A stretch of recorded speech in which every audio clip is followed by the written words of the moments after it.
Before we dive into today's topic, I want to take a quick moment to ask that if you find value in this content, please hit that like button, subscribe to the channel, and share your thoughts in the comments below.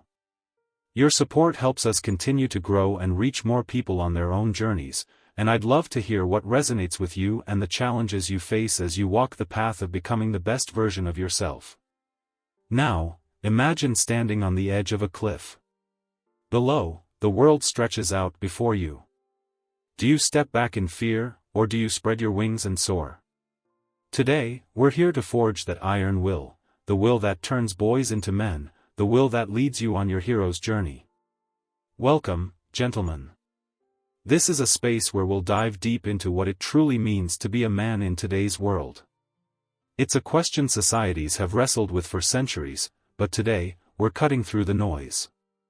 We're not here to conform to ever-changing expectations, we're here to explore timeless truths about duty, strength, and wisdom. And we'll be drawing inspiration from Stoic philosophers, men who, thousands of years ago, grappled with the very same questions that we face today. These ancient insights have guided emperors, warriors, and leaders throughout history. But this isn't a history lesson, this is about you. Right here, right now. By the end of our time together, you'll have a better understanding of your own path as a man, equipped with practical wisdom to meet life's challenges head-on. So, are you ready to step into your power? Let's begin. There's a powerful analogy we can use. Just like metal is forged by fire, so too is a man's character forged in the fires of adversity. It's easy to be a good man when life is smooth sailing. But the real test of your character comes when you're up against the ropes, when everything seems to be falling apart. Take Marcus Aurelius, one of Rome's greatest emperors, for example. During his reign, the empire was devastated by the Antonine Plague. Millions died, the economy crumbled, and yet Marcus famously wrote, "You have power over your mind, not outside events. Realize this, and you will find strength." He understood a fundamental truth: we cannot control what happens to us, but we have absolute control over how we respond. When you face a challenge, do you crumble under pressure, or do you stand firm like a mountain? The choice is yours, and it's a choice that defines you as a man. Here's the thing, though, adversity isn't something to be endured, it's an opportunity.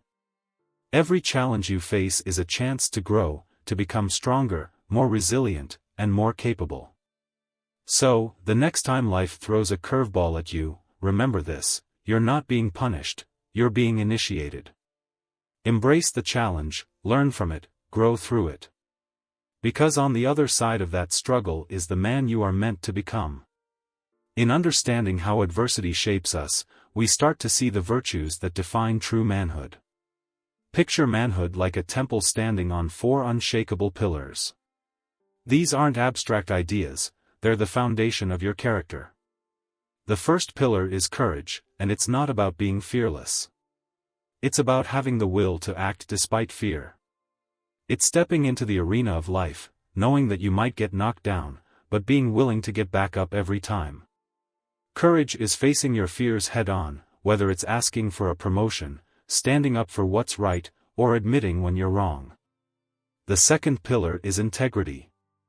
Integrity means your actions align with your words, it's doing the right thing even when no one's watching. Marcus Aurelius said, "Waste no more time arguing about what a good man should be. Be one." Your integrity is the promise you make to yourself about who you are and what you stand for. It's your word made flesh. The third pillar is resilience. Life will knock you down, and that's a guarantee. Resilience is your ability to get back up, dust yourself off, and keep moving forward. It's the athlete who suffers a career-threatening injury but fights through months of grueling rehabilitation to come back stronger than ever. It's you, facing setbacks and failures, not as endings but as stepping stones toward your goals. Finally, we have compassion. Some people might be surprised to see compassion here, but make no mistake, compassion is strength, not weakness.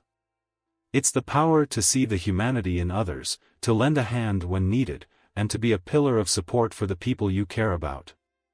As the Stoic philosopher Seneca once said, "Wherever there is a human being, there is an opportunity for kindness." These four pillars, courage, integrity, resilience, and compassion, define true manhood. They're not traits you're born with, they're skills you develop, muscles you strengthen. So, ask yourself, how solid are your pillars? Which ones need reinforcing? Remember, true strength isn't about dominating others, it's about mastering yourself. To take this journey further, let's talk about the art of self-mastery. This is the ultimate battlefield, the one between your ears. Epictetus, another Stoic philosopher, once said, "No man is free who is not master of himself." Think about that. You can have all the money and power in the world, but if you can't control your thoughts and actions, are you truly free? Self-mastery is about taking the reins of your life. It's the difference between reacting to life's challenges like a leaf blown by the wind, and responding like a tree standing firm in the storm. But self-mastery isn't about suppressing your emotions or denying your desires. It's about understanding them, channeling them, and using them as fuel rather than letting them control you. One of the most powerful tools in pursuing self-mastery is understanding what Epictetus called the dichotomy of control. Imagine two circles, an inner one and an outer one. In the inner circle, you have the things you can control, your thoughts, your actions, your responses to events. In the outer circle, you have everything else, other people's actions, the weather, the economy, the past. True self-mastery comes from focusing your energy on the inner circle. You can't control getting stuck in traffic, but you can control how you respond. You can't control whether someone insults you, but you can control whether you let it ruin your day. So how do we develop self-mastery? Start with mindfulness. Take a few minutes each day to sit quietly and observe your thoughts. Don't judge or try to change them, just watch them come and go. Keep a journal, too. At the end of each day, reflect on your actions. Where did you exercise self-control? Where did you let your emotions get the better of you? What can you improve tomorrow? Practice delayed gratification. The next time you're about to indulge in something, whether it's a drink, a purchase, or even checking your phone, pause. Ask yourself, do I really need this right now? Sometimes the answer will be yes, and that's fine. But often, you'll find you can do without it. Confucius said, "He who conquers himself is the mightiest warrior." Self-mastery is a lifelong journey, but every time you choose discipline over impulse, you take another step forward. Cultivating a warrior's mindset is crucial for building mental toughness.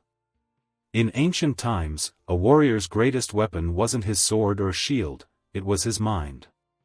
Today, while we may not be fighting on battlefields, we're still warriors in our own right. Our battles are fought in boardrooms, relationships, and, most importantly, within ourselves. Developing mental toughness is about standing firm when life tries to knock you down. It's about pushing forward when every fiber of your being screams to give up. Epictetus said, "It's not what happens to you, but how you react to it that matters." You can't always control your circumstances, but you can always control your response.